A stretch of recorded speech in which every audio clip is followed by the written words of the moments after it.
Good morning.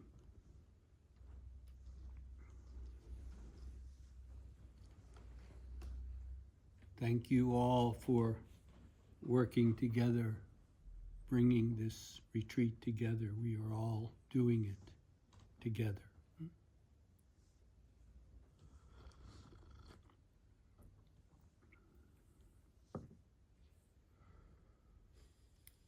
I trust you are all coming from your own experience to see what it is for the body to be supported for the practice, for the body not to be something that gets in the way or disturbs the practice. On the contrary, it is something that nourishes and supports the practice.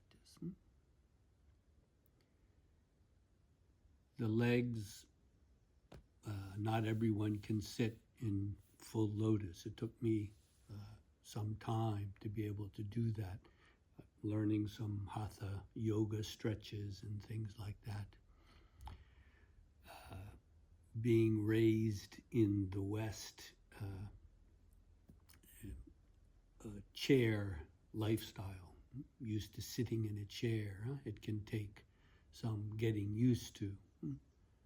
But if you are able to, I would strongly recommend being able to sit in the full lotus, because it is, I suppose, the best physical posture for what we are doing, to be able to give all of ourselves, remaining alert,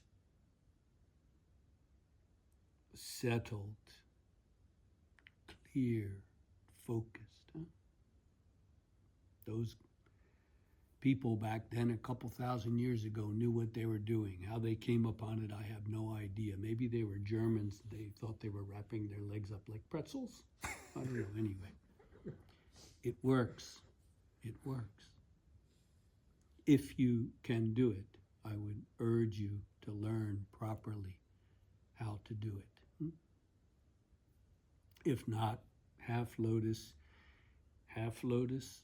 will work, but if you can, don't just use one leg, always putting one leg up.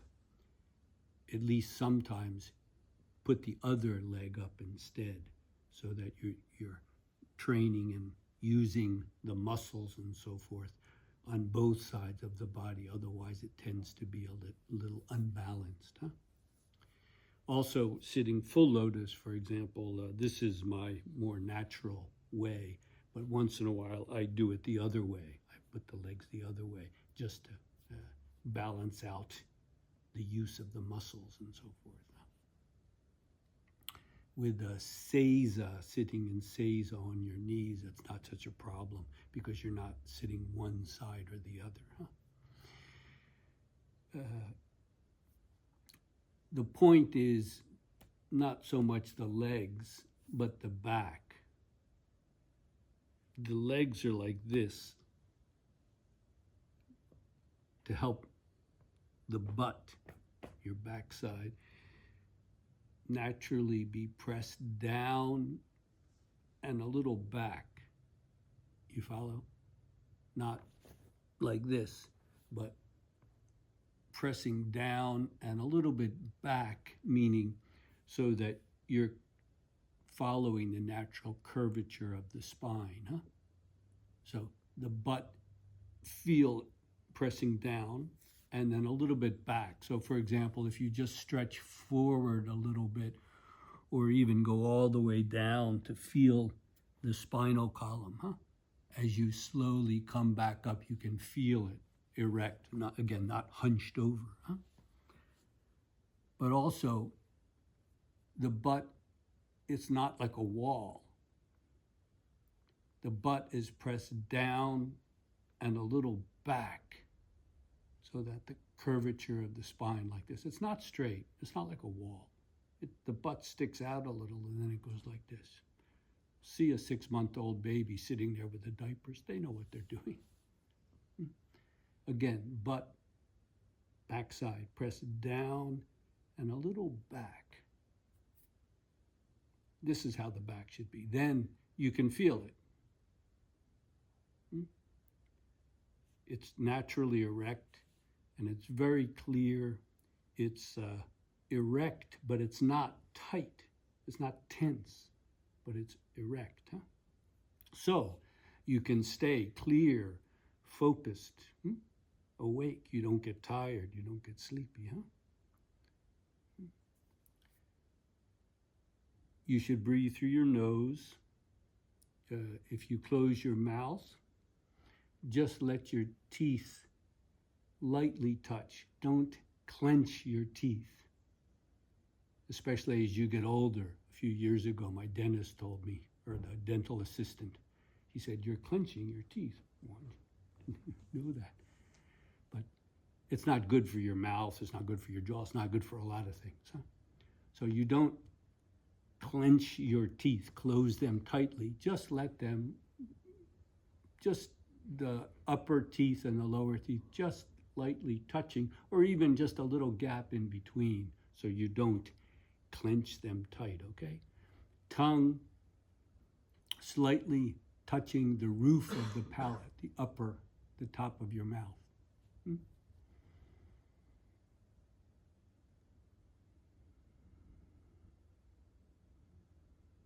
And then you can just feel the focus, the concentration gradually through the breath instead of up here.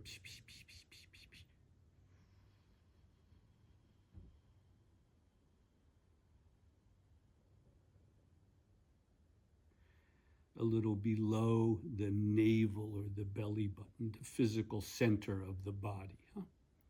Don't get stuck there either.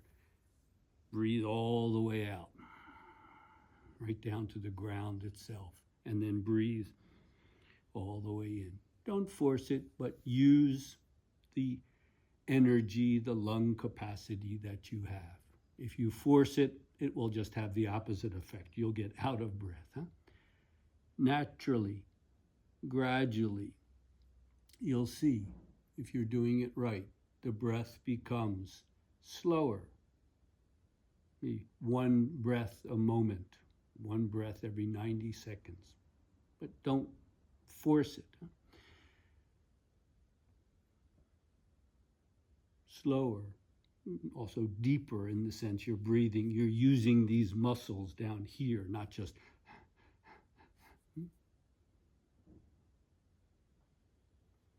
slower, deeper, and of course longer. So again, a minute or two a breath is not uncommon. But if you try to force it, it's going to have the opposite effect. Naturally, just give yourself, with the body settled, it's quite easy to do. If the body is not settled, what will happen? Oh, I get all tight in the chest, or all these problems arise. Let the body be settled. Find out by sitting, trying different postures, different cushions, whatever. You can speak during the break quietly away from everyone else with the jiki or with someone else whose posture you can see. This is how I want to be able to sit. Bring them aside quietly, and maybe they can give you some guidance on how to do it. Also, I believe Elizabeth will walk around and check the postures once in a while. This can be very helpful. Just sometimes a little, oh, got it. So it can be very helpful. But you have to find out for yourself, with your own body, as it gets settled. It's providing a place for the breath to get settled. And then the real work of the mind. But it's just that much easier for the mind to be settled if the body and the breath already are. They're not absolutely separate things. Yes, they're all connected, but very simply, we're starting with what in Indian thought would be called the more gross, the physical. And then we go to the more subtle, the breath, and then the mind itself. They're not absolutely separate things. They're all connected.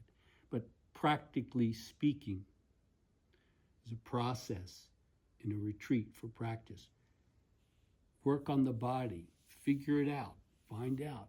Nobody else can do that for you. Huh? What works for you? Again, the legs, good to get them right, but more important, the back. Press down and a little back. A little back, huh? You understand? So if you go like this and you come up, you can feel it. Huh? It's not just pressing down now, it's pressing back a little bit. Following the natural curvature of the spine.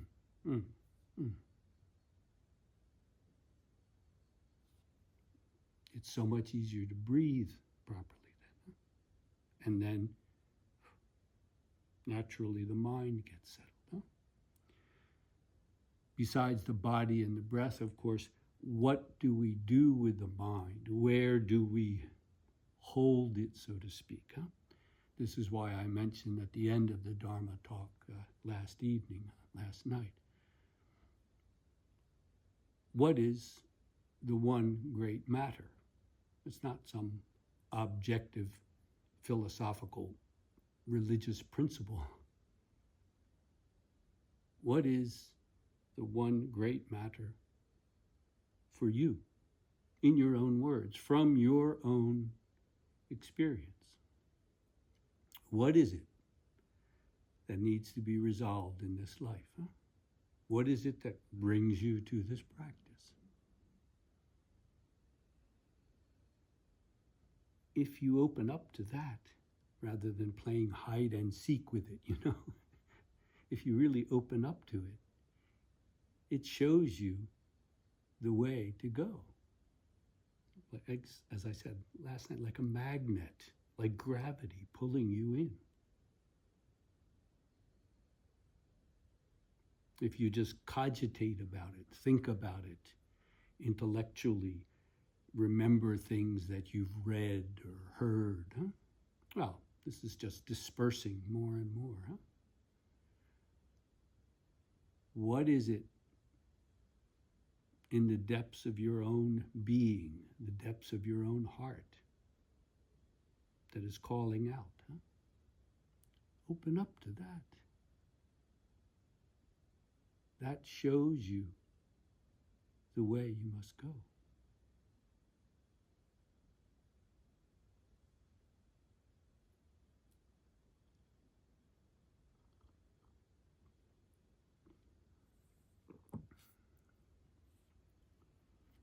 Done properly, the sitting itself can be the way, in a sense, by fully giving ourselves to the sitting itself.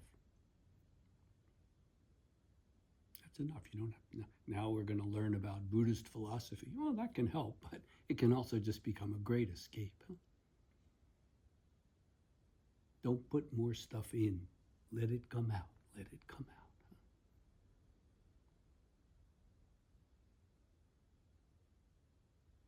Again, the sitting itself can show you the way. Done properly, the breath itself can show you the way. Sometimes people get really obsessed about learning how to breathe properly, and then they get stomach problems, all kinds of stuff.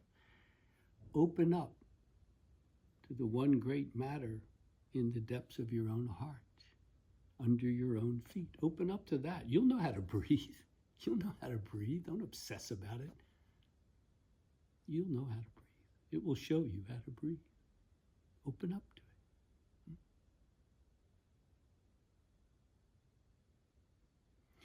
In Zen, what are called koans are also just ways to help bring that to a head, so to speak. Huh?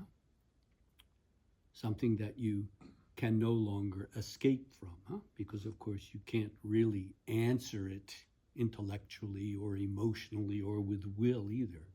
And so it stops, it stymies, it stops, it halts in a very good way all of the discursive mind, because it doesn't work. The little bag of tricks we have doesn't work with the real koan. If we take the koan seriously, we can see, None of that answers it. It's not an answer. It won't do. In a very good way, you see, it stops all the escape routes. We think about it, oh, mu, yes, that's another word for shunyata, emptiness. So everything's empty, so that must be mu. Well, this is just mental masturbation. It's a waste of time. It has nothing to do with mu.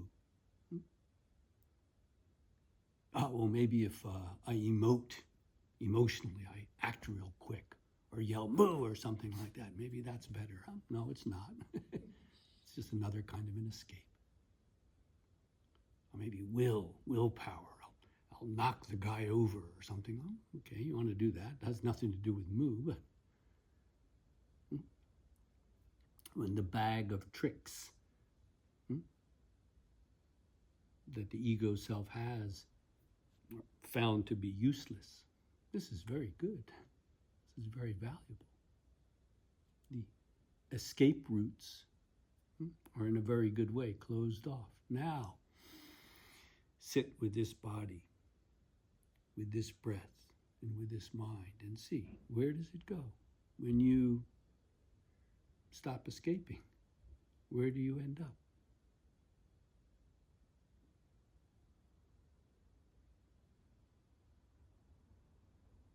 That's what a retreat is for.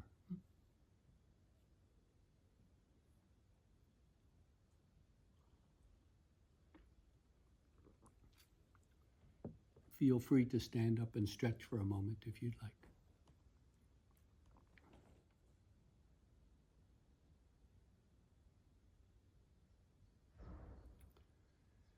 Letting our body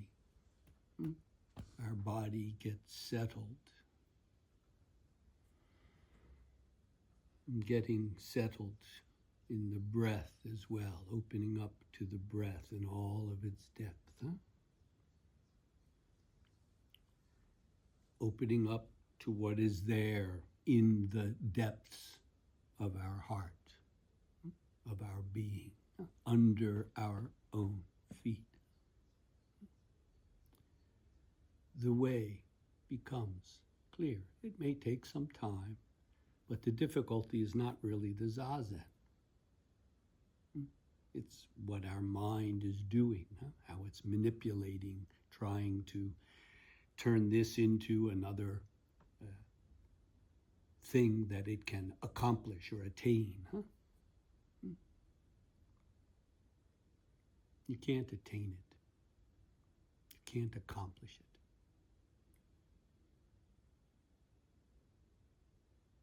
You don't need to attain it. You don't need to accomplish it. You need to let go of that very need. That's why, again, it's not just some kind of an intellectual letting go of the mind, the discursive thoughts. Yes, of course, you have to do that, but that's just the surface.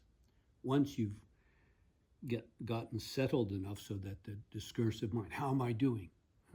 How much more time is left? Should I do it more this? Should I do it more that?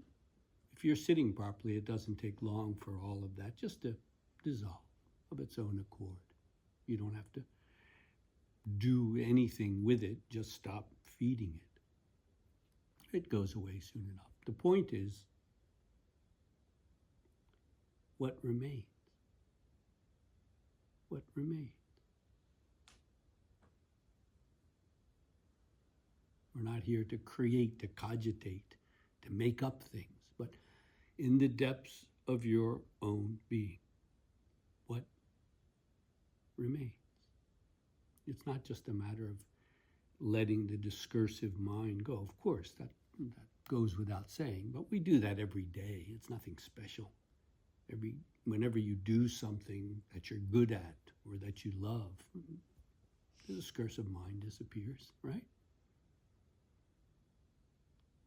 If you love to play the piano, you don't sit there and hit the notes. You play the piano.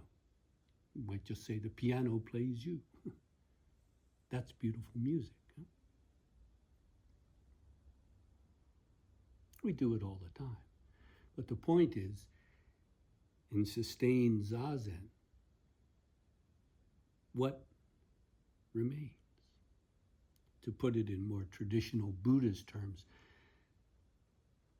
the very craving, the very urge. Do you understand? The urge. It's like a deep desire, sometimes. It may not even be conscious. Before we even consciously think about, we may already have an urge to eat, or an urge to be seen, or something like this. A very deep desire that's often not simply conscious. We are subject to it. We don't control it. It controls the ego self. These deep urges, deep desires of the self. For example, to get enlightened. Unless we sit deeply enough so that those urges themselves, through the love in our heart, they dissolve. They dissolve. There's no other way. You can't beat them to submission.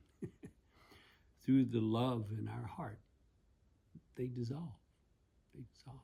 But unless they dissolve, even if we let go of the discursive intellect on the surface, well, then what happens? We get carried away with emotional stuff or memories or will. You're still trapped, not perhaps by the intellectual games anymore, but by what remains. So to actually sit through all of that. It's very clear in early Buddhism, and that's why the Four Noble Truths are expressed the way they are. Dis-ease, the first noble truth. Anybody that's not a little child knows what we're talking about. There is dis-ease. And often the very attempt to get rid of it ends up just creating another dis-ease, doesn't it? So to really see, not just intellectually, but the very urges that are driving us, the very urge, the need to be anything, even to be Zenistically nothing. That very urge, until that comes to an end, you're just going around in circles.